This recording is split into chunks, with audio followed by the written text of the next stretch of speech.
Le gouvernement vient de délivrer une prime exceptionnelle à utiliser par le biais de l'application Carlo, une application en pleine expansion. Comment fonctionne-t-elle? Avec nous, pour y répondre, son créateur, Antoine Barry. Bonsoir. Bonsoir. L'application Carlo est une application pour faire marcher le commerce monégasque et c'est ô combien important, surtout en cette période. Un rappel, quels sont les grands principes de cette application? Comment ça marche? Exactement. Donc en fait, on a une mission qui est simple, c'est de redynamiser le commerce de proximité et de motiver les utilisateurs à consommer local et à contribuer à l'économie locale. Donc pour cela, on a créé une application, Carlo App, qui récompense l'utilisateur à chaque fois qu'il effectue un achat en principauté avec 5% de cashback. Donc, s'il effectue un achat pour 100 €, il va recevoir 5 € dans un portefeuille virtuel. Il va pouvoir cumuler ce cashback, donc se créer une petite cagnotte, et le dépenser dans l'ensemble des commerces participants à Monaco. Les fonctionnaires et agents de l'État ont reçu en fin de semaine dernière, là, dans leur boîte aux lettres, une prime exceptionnelle que l'on doit utiliser via l'application Carlo. J'imagine qu'il y a eu un grand boom ce week-end dans les boutiques. Vous avez pu le constater, ça? Exactement, donc un très gros boom. De nombreux utilisateurs donc, ont utilisé Carlo et ont contribué à l'économie locale ce week-end. Donc les fonctionnaires ont reçu un code top-up qui permet en fait de recevoir ce bon cadeau en version digitale sur Carlo. Leur cagnotte, donc ce portefeuille virtuel, est crédité d'un certain montant et qui va pouvoir être dépensé dans l'ensemble des commerces participants à Monaco. Et vous étiez préparé justement à ce succès, entre guillemets, c'est-à-dire que là, jeudi, vendredi, les fonctionnaires donc, ont reçu leur courrier, leur prime. Ce week-end, c'est juste avant Noël. Vous étiez préparé à ça? Le serveur a fonctionné comme il faut? Très bien, donc oui, ça fait 1 mois et demi qu'on travaille sur le projet, donc en collaboration avec le gouvernement, avec le Qualcomm Office. On était assez préparés, on s'attendait à un gros week-end, mais il faut dire qu'il y a eu énormément de téléchargements, énormément de requêtes, et notre serveur a un petit peu chauffé, donc on a fait le nécessaire pour l'upgrader, et donc samedi, je pense que quelques personnes ont dû pouvoir rencontrer ce petit problème de connexion, mais tout est résolu aujourd'hui. Voilà, victime du succès. Combien de personnes possèdent l'application Carlo sur leur smartphone en tout, là? Donc aujourd'hui, on est à 10 000 utilisateurs.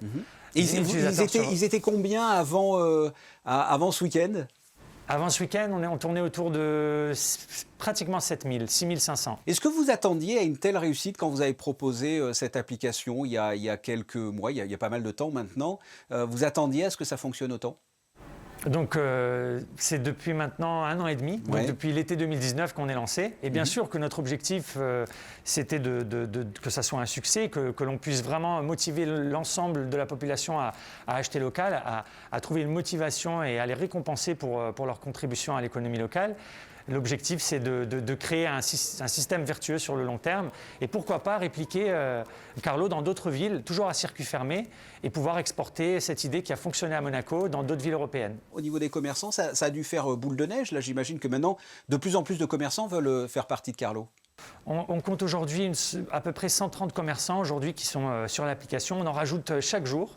De nombreux commerçants nous rejoignent et de tous les types de commerces. Donc vous avez du prêt-à-porter, des services, de la restauration, des bijouteries. Vraiment tout type de commerce rejoignent notre programme.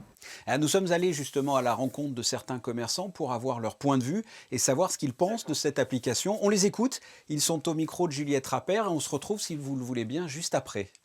Ça touchait des clients que l'on a habituellement, mais également des personnes que l'on voit moins souvent. Ça fait presque la majorité de notre journée, y compris par exemple ce dimanche où normalement on n'aurait eu personne. Et Barry et moi, on a travaillé alors que normalement c'est 0, quoi. Le fait d'avoir mis ça en place, on a vraiment beaucoup de monde et des nouveaux clients justement qui viennent pour utiliser Carlo. Donc c'est cool, ça fait découvrir la boutique pour certaines personnes, et en même temps ça fait dynamiser le commerce. Et il y a des gens que je n'avais jamais vus, donc c'est très bien. Bon, mes clientes, de toute façon, elles viennent, elles sont contentes d'utiliser l'application. Et je vous dis, j'ai fait connaissance de nouveaux clients que j'espère bien fidéliser. Voilà la réaction de quelques commerçants affiliés à l'application Carlo. Antoine Barry, on peut désormais aussi utiliser sa carte bancaire via votre application. On avait toujours cet objectif d'évoluer en une application de paiement mobile. Donc aujourd'hui, Carlo est vraiment une application de paiement mobile à part entière qui vous récompense à chaque fois que vous effectuez un achat à Monaco. Et comment pouvez-vous garantir la sécurité de ces paiements ? Donc on a un partenariat avec un établissement de paiement agréé par la Banque de France et par la CPR qui lui en fait traite toutes les données bancaires. Et c'est comme ça qu'on sécurise les paiements. Nous, en tant que Carlo, on ne récolte aucune donnée bancaire aujourd'hui. Tout passe par notre prestataire de paiement agréé par la Banque de France. Antoine Barry, merci. Merci à vous, merci.